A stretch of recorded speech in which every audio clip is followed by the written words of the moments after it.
High hello welcome back to my channel. तर खूप दिवस झाले विचार करते सकाळ संध्याकाळचा डेली रुटीनचा व्हिडिओ अपलोड करायचा, म्हणजेच एकाच टायमिंगला सकाळ संध्याकाळचा व्हिडिओ अपलोड करायचा. पण शक्यच होत नाही आहे. कधी सकाळचं रुटीन जमतं तर कधी संध्याकाळचं रुटीन जमतं, मग दोन्ही वेगवेगळे व्हिडिओ होऊन जातात.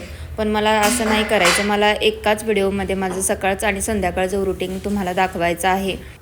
तर माझे असे रुटीनचे व्हिडिओ तुम्हाला बघायला आवडतात का, मला एकदा नक्कीच कमेंट करून सांगा. तर सकाळच्या डब्यासाठी मी ढोबळी मिरची बनवत होते. सकाळच्या डब्यासाठी ना असंच काहीतरी सुकी भाजी वगैरे बनते. तसेच आमच्या दुपारच्या जेवणासाठी पण मी तेच बनवत असते, का तर दुपारी मला थोडासा वेळ भेटत नाही बाळामुळे. त्यामुळे आताच भाजी मी डब्यासाठी आणि दुपारच्या जेवणासाठी पण आम्हाला बनवून घेते. तर मला ढोबळी मिरची थोडीशी तिखट बनवायची नव्हती, सुकीच बनवायची होती. तरी पण मी एक हिरवी मिरची वगैरे टाकून केलेली. खूप छान लागते अशी भाजी केल्यावरती. पहिल्यांदा हिरवं वाटण जिरे मोहरीची फोडणी द्यायची आणि त्याच्यानंतर ढोबळी मिरची टाकायची. जरा थोडंसं तेलात फ्राय केली ना की ती जरा त्याची टेस्ट पूर्ण तेलामध्ये पसरते. आणि मग त्याच्यामध्ये थोडंसं पाणी देऊन तिला वाफलायला ठेवली तिकडे. आणि दुसरीकडे लगेच चपात्या करायला घेतल्या, का तर आज थोडासा आहोंना उशीर झाला होता जायला. त्याच्यामुळे पहिल्यांदा भाजी तिकडे ठेवली आणि पटकन चपात्या करायला घेतल्या. आता हा पोलपाट ना माझ्या मम्मीने मल्हारच्या ज्यावेळेस बड्डेला आली होती ना त्यावेळेस घेऊन आली होती. मग मम्मी अशी काही ना काहीतरी देत असते, घेऊन येत असते इकडे, किंवा तिकडे जरी आम्ही गावाकडे गेलो तर तिकडे काही ना काहीतरी तिने घेऊन ठेवलेलंच असतं. मग ती तिकडून आम्हाला पार्सल इकडे पाठवते. तर मला पोलपाट खूप दिवस झालं घ्यायचा होता. का माझ्याकडे जो होता ना मेटलचा होता, त्याच्यावरती मला चपात्या व्यवस्थित करताच येत नव्हत्या. मग मी तिला खूप दिवस सांगत होती की मला चांगलं लाकडाचं असं पोलपाट घे म्हणून. मग ती म्हटली होती की आपल्या इकडेच तसं चांगलं भेटते, तिथं पुण्यात घेण्याचा प्रयत्न करू नको, मी तुला घेऊन ठेवते. मग ते आणायचे आता वाढदिवसाला येतेस तर तिने पोलपाट मला घेतलेला सोबतच आणला. खूप ओझं झालं होतं पण तिने आणलंच ते. आणि आमची अशी छोटी देवाणघेवाण सारखीच चालू असते तिघींमध्ये. माझी बहीण तिथल्या तिथं पंढरपूरमध्येच राहते, मम्मी मंगळवेढ्यामध्ये, आणि मी एकटेच अशी लांब पुण्यामध्ये राहते. तर आम्ही ना तिघींना एकमेकींना असं जे काय आम्हाला चांगलं दिसेल ते आम्ही घेतच असतो. तर माझ्या चपात्या करून झाल्या होत्या. त्याच्यानंतर भाजी पण माझ्या अशी मस्त ढोबळ्या मिरच्या शिजून मस्त होत्या. मग त्याच्यामध्ये मी कूट टाकला आणि गॅस बंद करून ठेवला. त्याच्यानंतर नाश्ता केला नव्हता तर त्याच्यासाठी पटकन चहा ठेवला.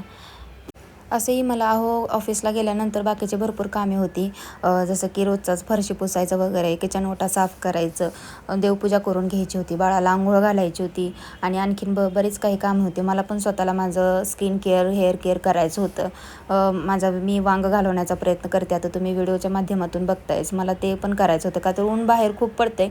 आणि केसांचं म्हटलं तरी माझ्या केसांमध्ये ना पांढरे केस खूप होत आहेत. मग ते पहिल्यांदा मला त्याचेच काहीतरी विल्हेवाट लावायची होती.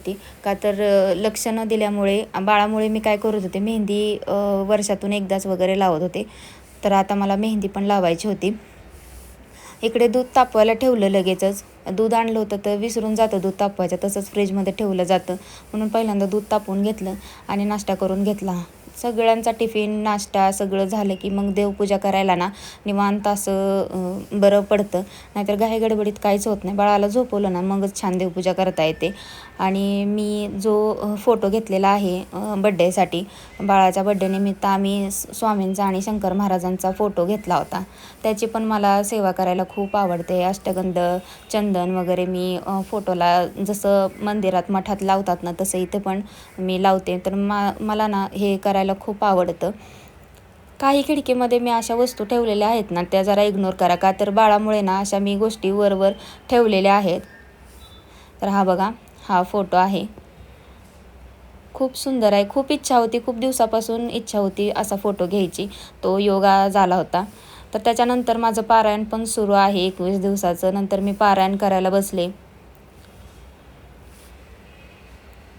त्याच्यानंतर दही लावायचं होतं. तर दही बघा, आता उन्हाळा वगैरे चालू झालेला आहे, तर सर्वांनी आपण आपलं शरीर कसं हायड्रेट ठेवायचं ह्याच्याकडे लक्ष दिलं पाहिजे. भरपूर पाणी प्या, दही दूध ताक अशा गोष्टी घ्या ज्याने शरीर थंड राहतं. तर दूध गरम केलं होतं, तर जरा अजून तापलेल्या अवस्थेत आहे, म्हणजे कोमट आहे तोपर्यंतच दही लावून घेतलं. आता ऊन लवकर पडतंय, भरपूर पडतं, त्याच्यामुळे दही लगेचच तयार होतं. त्याच्यानंतर मी मेहंदी पण लावून घेतली आणि ती 3 तासानंतर धुतली पण बघा माझे केस किती छान होत आहेत. ह्याचा मेहंदी मी कशी लावली ना केसाचा, ह्याला मी व्हिडिओ टाकणार आहे, तर तो नक्कीच तुम्ही बघा. त्याच्यानंतर हे बघा, दही किती छान लागलेलं आहे माझं. जसं चमचा टाकेल ना तसं अशा वड्या निघत होत्या. खूप छान वाटतं असं दही खायला. अजिबात आंबट झालं नव्हतं.